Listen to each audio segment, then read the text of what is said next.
Welcome to the Life as an Observer podcast. My name is Ryan Bean. I am your host in self-observation.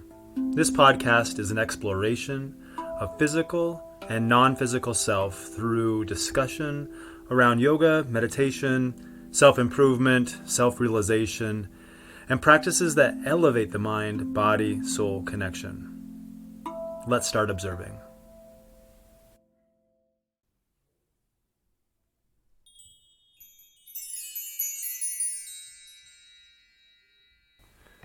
Welcome to another Monday Mindful Moment here on Life as an Observer. Today, we discuss moving into joy rather than sadness after the breakup. In the Book of Joy, written by Desmond Tutu and the Dalai Lama, Desmond Tutu explains, discovering more joy does not save us from the inevitability of hardship and heartbreak. In fact, we cry more easily, but we will laugh more easily too. Perhaps we're just more alive. Yet as we discover more joy, we can face suffering in a way that enables us rather than embitters. We have hardships without becoming hard. We have heartbreak without being broken. As you leave a relationship and move into another one, it is very easy for us to shift into patterns because we move into these patterns that we were once self-soothing. These patterns that say, this makes me feel better for the temporary, or this is helping me forget about my ex. This is helping me feel better. But it's really not about them. So as we move into these sensations and these feelings, we're doing this in an effort to forget about or even distract. But the truth is we're making it all about them rather than focusing on us. So in today's Mindful Monday moment, I want to talk a little bit about embracing that change and giving you a few tips that can maybe help you overcome the breakup. Now, first things first is we don't want to use the word broken. I hear that a lot, where we say, I am broken, I am sad, I am hurt, I am. And what that is doing is certainly it is bringing attention back to us, but we're placing blame on that state of being on someone else rather than taking responsibility for it. So we're using this I am rather than I feel. I feel hurt by what happened. I feel sadness. I feel a certain way. And whatever that is, maybe I feel betrayed or I feel whatever happened in your relationship. And you can address that with feeling as a place of temporary change in your harmony, in your equanimity, rather than I am broken, because you're not broken. You are simply feeling pieces of yourself scattered. And we need to come back to self at that point. Saying, I feel a little scattered. I feel as though the harmony that it was within me is not in balance. And what that does is it shifts from pointing or placing blame on someone to taking personal responsibility to how we feel. Now, another tip is just embracing confidence. So we tend to find ourselves in this place of sadness and where we're not very confident, and maybe we stop doing the things that we used to love doing because we might run into our ex at our favorite gym. We are places where we used to go for our healthy dishes or our smoothies or wherever we're eating. We're not going to go there because we might run into them, right? And that's great, but that is still diverting that attention. We want to step into confidence, and I'm going to talk more about that here in a little bit. But we want to embrace that confidence in a way that says, I'm going to exercise because I'm bettering myself now. I'm going to eat right because I'm bettering myself. And I'm going to spend time around those who have a really good energy, not those who help me self-soothe and sympathize, and even drawing attention towards your ex. Maybe there is that talk that happens where you're like, they really are horrible, and that person says, yeah, they're really horrible. And that makes you feel good for a minute. That may be a small dopamine hit, but it is not the key to healing. We want to really move towards good energy that says, hey, you look fantastic today. Let's get out into nature. Let's put our feet in the dirt. Let's do some grounding. Let's really shift this and embrace confidence through exercise, good eating, and good habits. Now, there is a tradition in a Japanese tradition, and it's a pottery tradition. It's called kintsugi, which is a Japanese tradition, how they fix broken pottery. And I bring this up because this tradition is really beautiful, and I'm reminded about it because I actually am having a pot fixed for me in this tradition. It's a way of taking silver or gold and taking that cracked space in the pot or the cup or whatever it is pottery-wise, to fill it and to create a design there using the silver or the gold, enhancing the experience. But that scar will always be there, but it is a beautiful scar. It's one that enhances the appearance, and it also gives a story to tell. Now, I don't always want us to move back into the hurt and the pain and the suffering, because we do certainly want to let go of that experience. However, as we let go and move on, we can move on as it was a beautiful learning experience rather than a painful, exhausting experience that includes negative feelings. So not holding on to shame, not holding on to anger, and actually looking at that piece of pottery, no matter how it got broken, as a beautiful piece of artwork. Now, to let go requires a lot. It's sometimes just thrown around in the yoga community, just like, hey, let go, move on. Well, it's not always that easy now, is it? If you still feel negative feelings towards your ex or your partner, and you're holding on to that anger and shame, how will you possibly get over it? Well, first, stop avoiding and suppressing your negative feelings. Don't say that they're wrong or that you're using words like I'm a hot mess or I'm broken. I want you to see, if you can, begin to shift into doing things that you love and beginning to use words that say, I feel this way, which is temporary. It's a temporary state. And make it more about you and your healing than it is about them, because it's really not about them. It's keeping our mind active and moving away from obsessing on the breakup or even them. What are they doing? Checking out their social media to see what they're up to. And obsessing almost as though we are aggravating that wound to make it bleed more, to show, look how much I am hurt. But see, that's not true love. That's not true love that you're holding on to. That's you creating wounds. And then you're attached to the creation of the wound rather than finding true love. See, we're trying to fill this void where maybe love was and now it's not. So we're filling it with sometimes self-soothing techniques where we, spend our time into social media or where we want to talk to someone who will embrace the way we feel. But that doesn't really get rid of it. It certainly just suppresses it. So this is when we come back. When we come back and begin to really address what's going on. So we have to believe that we have more than one soulmate. Many times this is hard to believe because the breakup is so hard and we talk about all the good things that happen, but we never really talk about why it's over unless there was some betrayal or something that happened along that way. But sometimes we just begin to say, hey, I only have one soulmate, my life is over. And that is not the truth. Maybe you haven't found a soulmate, or maybe you have more than one. You have to convince yourself that there is multiple people who appreciate you, who find you attractive, who want to spend time with you. And remember, there are multiple soulmates out there. I promise you. If you're lying on the couch waiting for them to come to you, you're probably not going to find them. It is time to get up and step into that second point of embracing your confidence.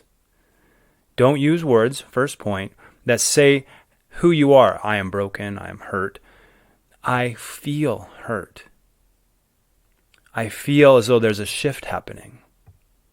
And now I'm embracing my confidence, and I'm going to get out of the house, off the couch, and I'm going to find one of my many soulmates. Now, what we need to be careful of is that we don't go and find people to date that are exactly opposite of our ex. We tend to do that sometimes. I've seen this where we say, you have brown hair. Well, my ex had blonde hair, so that's perfect. Or you're tall, he was short. Or she was into fitness, you're not. Or she was into yoga, you're not. So perfect. We tend to want to do that almost as a way of, as a solution, where we say, this is going to work out better now that I'm looking for something totally different. That is not always going to be the answer. I'd say that when we do that, instead of thinking about what we truly want, we jump into something that is completely opposite because we're still in the memory of our ex. So what we need to do, we need to get clear on our values. Our values sometimes are not clear, especially after the relationship. We just know what we feel. But maybe even sitting down and putting down what we value in our relationship, how we want to feel. I want to feel appreciated. And maybe even turning this into a focus wheel activity where you write these things down, saying, in the middle, you write relationship. The perfect relationship is here. You write that right in the middle of your page. And then you start to surround it with ideas or thoughts or feelings that are clear on your values. So I would make a little bubble off to the side that says, I like how it feels to be appreciated. I love, another bubble, I love going on adventure dates with my partner. Another bubble. I love it when I am complimented on my appearance. And whatever it is that you value in your relationship going forward, you can put these all down on the paper. And I want you to just to keep writing these things. Maybe it's things along the lines of, I love going to yoga with my partner. I enjoy freedom from my partner without having to explain. This creates trust. I love to trust my partner. And you can start to write all these things down that begin to really enhance that. So now you have them all on your paper. But what we also need to learn to do is we need to learn to say no sometimes. And this is usually the hardest thing, because as you become single again, or you move into a new state of being, you may find that your vibration, as you begin to heal, embrace confidence, and use words that talk about how you feel rather than your state of being, moving into this new pottery, this new kintsugi, where there is scar still there, but it's beautiful. There is this healing happening. You may find that you're starting to attract people. And you may want to just go out because you've been in a relationship and you've maybe been spending some time inside, you've been healing, and now you want to go out. And sometimes it's hard to say no because you're going to be offered opportunities to go out. But what we don't want to do is we don't want to jump right back into a relationship that either is exactly opposite or is exactly similar to the one we just got out of. There's no reason to waste your time who do not align with what you're looking for. Now that's hard because we don't want to just say, you're not what I'm looking for. But we also want to have boundaries. Yes, people may feel hurt by your honesty, and that's ultimately really up to them to deal with. Remember, it's not about them as you're making this decision. This is about you. And you're saying, I don't want to say that I'm not interested, but maybe I'm not ready. Or maybe this isn't exactly what I'm looking for. Or can we take this slow? Because this is about you stepping into your confidence. And this is about you creating that beautiful healing.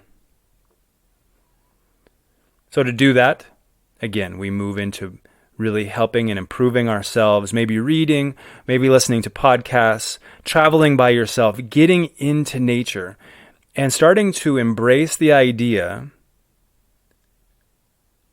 that it's no fault of anyone, that simply the relationship ended and that we're moving forward.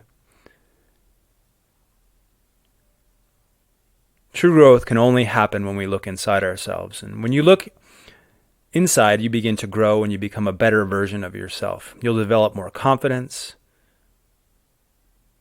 And when you're more confident, you're more likely to have conversations, meet people, and maybe find that true love that you're looking for. Now, if you're ready to go out there and find someone new, you have to go out there and find them. It drives me a little bit nuts when people say, I want to find love, but if it happens, it happens. I'm not going to go out there and look for it. The universe is going to do its thing, right? The universe is going to bring me this person. And there is some value to manifesting a partner. But you got to do the work, friends. You have to sit down there and do the work. Write down your values and what it is that you want in your next partnership. Finding love isn't easy, and it can take a long time sometimes to master. True love is really a beautiful thing, and it shouldn't be degraded to this idea that it's disposable.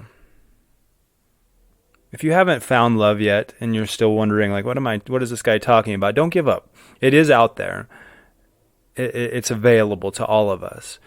But the place that we need to look for that love is actually within ourselves. Starting with, don't talk about how broken you are, how you are sad, how you can never find love, how you keep doing this same cycle and over. If this sounds like you and your narrative, let's begin to switch that by saying, I feel sadness. I enjoyed the feeling of being with this partner. And using I feel words to describe where you're at. Then embrace confidence. Start exercising, eating good, being around good energy, grounding, getting into nature, starting to do activities that build you up as a student of life, and getting you out into community, getting you out into spaces that allow the universe to help you with your manifesting. Sitting at home probably is not going to do it. You got to get out there and you listen to that inspired action that comes after your meditations. And third is embracing that broken pottery into something beautiful. See, remember in the quote from the very beginning, we can be broken. We can feel brokenhearted. We can feel it, but not be completely broken. We have the ability to heal and to come back as something more strong, resilient, and beautiful. Change your self-talk, embrace confidence, and transform.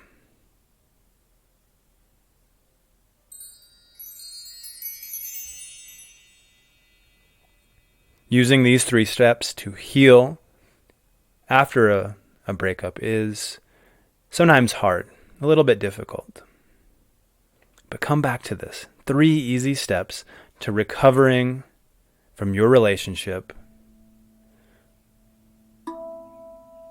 recovering from the heartbreak, but not being broken. Thank you for joining today's Mindful Moment. See you on the next episode of Life as an Observer.